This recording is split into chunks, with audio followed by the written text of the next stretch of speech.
శ్రీ ఓలేటి శ్రీనివాస భానుగారి పొగబండి కథల నుండి ladies club LC gate. అల్లదిగో కనిపిస్తోందే కొల్లేటి కొంగ మెడలాగా, అదే బ్రాంచ్ లైన్ ఎల్సి గేటు.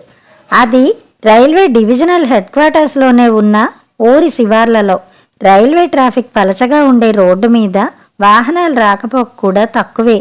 2 కిలోమీటర్ల దూరంలోని పంచదార మిల్లు పనిచేసే సీజన్లో మాత్రమే ఆ ప్రాంతం అలికిడిగా ఉంటుంది.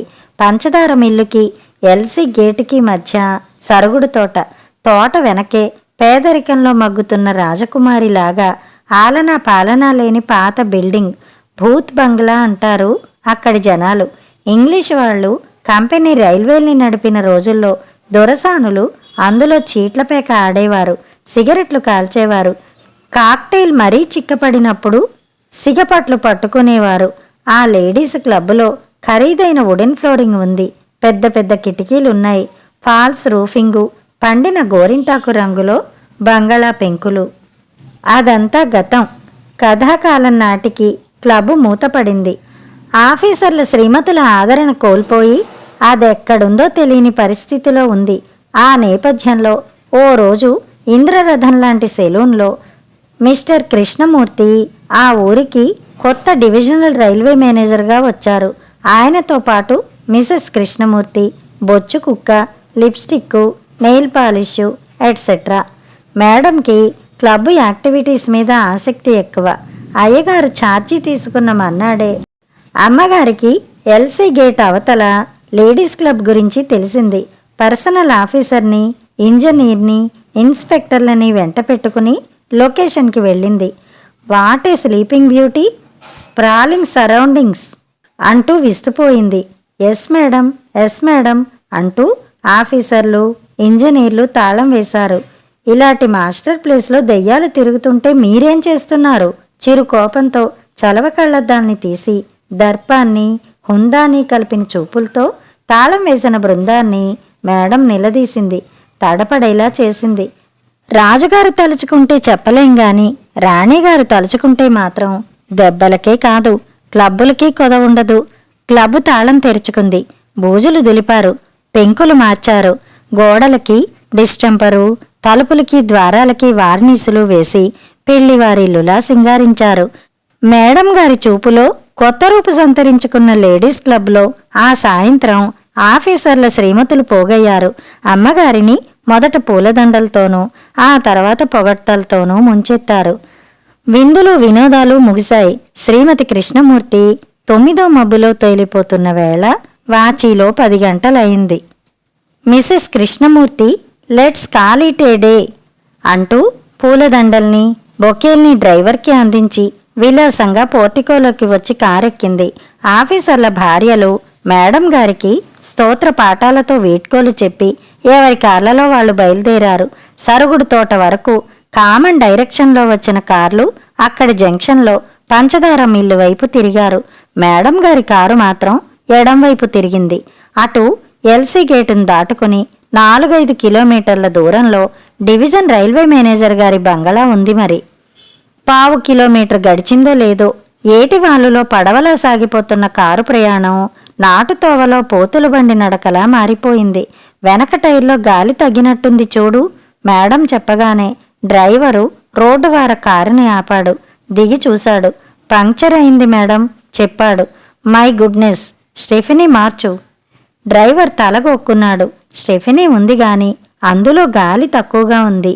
మిసెస్ కృష్ణమూర్తి కళ్ళెర్ర చేసింది. డ్రైవర్ ఎదురుగా లేడు, లేకపోతే భస్మం అయిపోయేవాడు. డిక్కీలో స్టెఫినీని ఉంచి లాక్ చేస్తున్నాడు. మేడం కిందకి దిగింది. నోటికొచ్చినట్టు తిట్లు.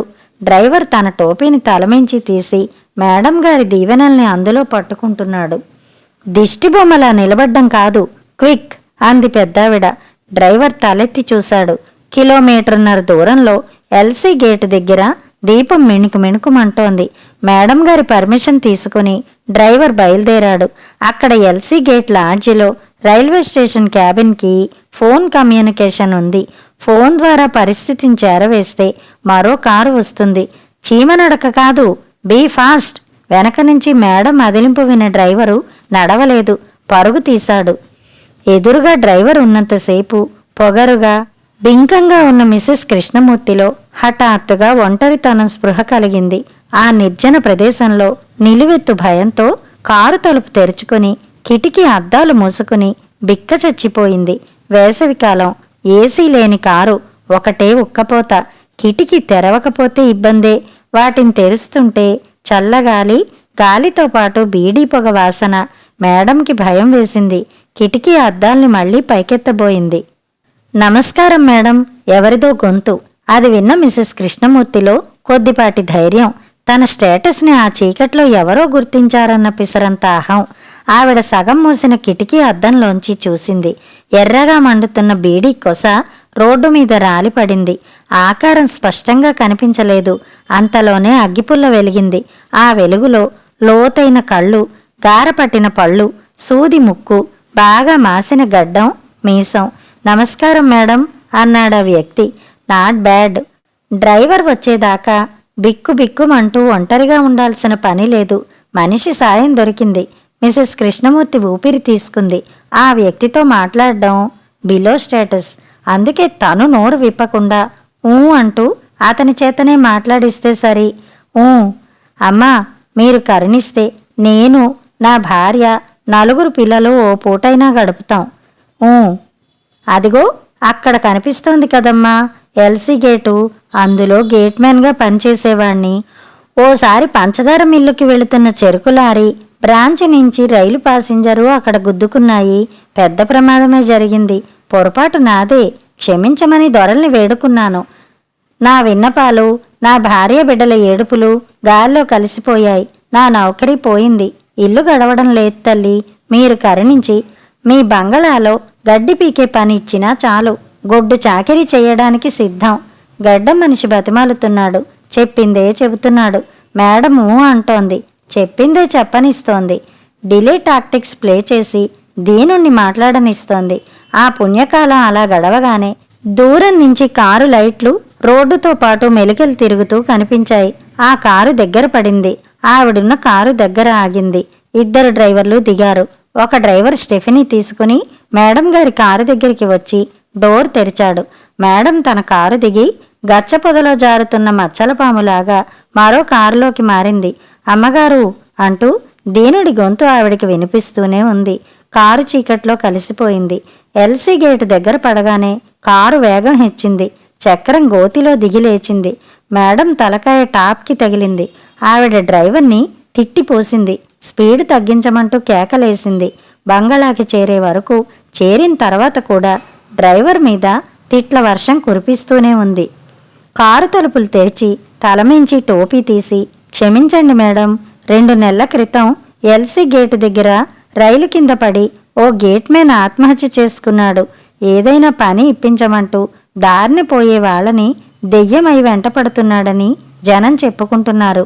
అందుకే భయంతో వేగం పెంచాను అంటూ తన ఉద్యోగం పోకుండా అమ్మగారి కాళ్ల మీద పడ్డాడు. మిసెస్ కృష్ణమూర్తి వెన్నులో వణుకు పుట్టింది. ఎల్సీ గేట్ అవతల లేడీస్ క్లబ్కి మళ్లీ తాళం పడింది. కథ సమాప్తం.